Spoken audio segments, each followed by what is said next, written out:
Hi all, ഇന്ന് നിങ്ങൾക്ക് ഞാൻ ഷെയർ ചെയ്യാൻ പോകുന്ന വീഡിയോ നമ്മുടെ കേരളത്തിലെ തന്നെ ഒരുപാട് മുസ്ലിം ആരാധനാലയങ്ങളിൽ പഴക്കം ചെന്നതും പ്രസിദ്ധമായ ഒരു തിരുവനന്തപുരത്തെ തന്നെ പ്രത്യേകത നിറഞ്ഞ ഒരു പള്ളിയാണ്. അതും ഒരുപാട് വിശ്വാസികൾ ഒന്ന് ചേർന്ന ഒരു പള്ളിയാണ് ഭീമാപള്ളി.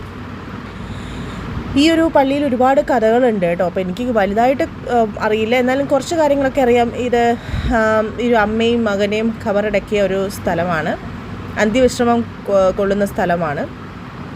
അതുമാത്രവുമല്ല, ഈ രോഗികളും കഷ്ടതകൾ അനുഭവിക്കുന്ന ആളുകളുണ്ടെങ്കിൽ ശരിക്കും പറഞ്ഞു കഴിഞ്ഞാൽ അവർക്കൊക്കെ ഭയങ്കര ബ്ലെസ്സിങ്സാണ് ഇവിടെ നിന്ന് കിട്ടുന്നത്. എന്ന് വെച്ച് കഴിഞ്ഞാൽ അവരിവിടെ ഒന്ന് പ്രാർത്ഥിച്ചു കഴിഞ്ഞാൽ അവരുടെ രോഗം മാറും, അതുപോലെ തന്നെ അവർക്ക് നല്ല കാര്യങ്ങൾ വന്ന് ചേരും എന്നൊക്കെ പറഞ്ഞ് കേട്ടിട്ടുണ്ട്. പക്ഷേ അതുപോലെ ഒരുപാട് അനുഭവസ്ഥർ, ഈവൻ ഹിന്ദുസോ ക്രിസ്ത്യൻസോ അങ്ങനെയൊന്നുമില്ല, ജാതി മതഭേദമില്ലാതെ അവിടെ ഒരുപാട് ആളുകൾ വന്ന് ചേരുന്നുണ്ട്.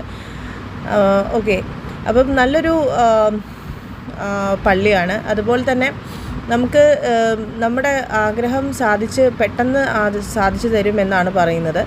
അപ്പോൾ ഈ ഇത് അമ്മയും മകനും അന്ത്യവിശ്രമം കൊള്ളുന്ന സ്ഥലമാണെന്ന് പറഞ്ഞിരുന്നു. അപ്പോൾ ആ മകൻ്റെ വേർപാട്, നബി പരമ്പരയിലുള്ള വ്യക്തികളാണ് ഇവിടെ അന്ത്യവിശ്രമം കൊള്ളുന്നത്. ഓക്കെ, അപ്പോൾ ഈ മകൻ്റെ വേർപാടിൽ മനംനൊന്ത ഈ അമ്മയുടെ പേരാണ് ഭീമ ബീവി. അങ്ങനെയാണ് അവർ ആ വിഷമത്തിലാണ് അവരും ഈ ലോകത്തിൽ നിന്ന് വിട പറഞ്ഞ് അവിടെയാണ് ഖബറടക്കിയത്. അപ്പം ഈ ഒരു രോഗശമനത്തിന് നമുക്ക് ഈ പള്ളിയിൽ വന്നുള്ള പ്രാർത്ഥന വളരെ ഉത്തമമാണ്.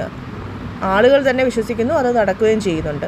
ഒരുപാട് നൂറ്റാണ്ടുകൾക്ക് മുമ്പ് നടന്ന ഈ ഒരു സംഭവം ഇപ്പോഴും അറ്റ് പ്രസൻറ്റ് ഭയങ്കരമായ വിശ്വാസത്തിലൂടെ ആളുകൾ നോക്കിക്കാണുന്നു. അതുപോലെ തന്നെ ഒരുപാട് പുണ്യാത്മാക്കളുടെ സ്മരണയിൽ വർഷം തോറും ഉറൂസ്, അതായത് നമ്മൾ ഈ ചന്ദനക്കുടം എന്ന് പറയുന്ന അത് ആഘോഷിക്കുകയും ചെയ്യുന്നു. അപ്പോൾ വളരെ ഫേമസ് ആയിട്ടുള്ളൊരു പള്ളിയാണ് കേട്ടോ.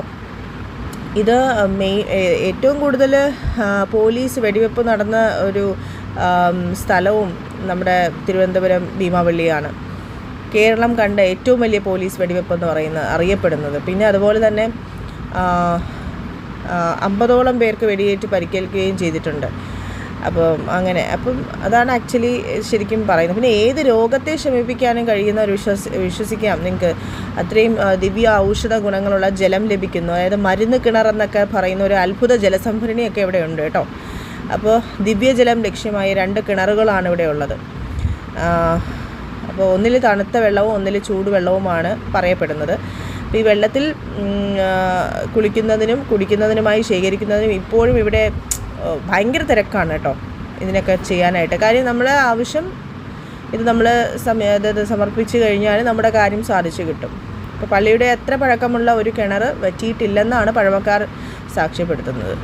അപ്പോൾ എല്ലാവർക്കും ഈ ഒരു വീഡിയോ ഇഷ്ടപ്പെട്ടു എന്ന് വിചാരിക്കുന്നു. ഈ വീഡിയോ ഇഷ്ടപ്പെട്ടുവെങ്കിൽ നിങ്ങൾ ലൈക്ക് ചെയ്യുക, ഷെയർ ചെയ്യുക, സബ്സ്ക്രൈബ് ചെയ്യുക. താങ്ക്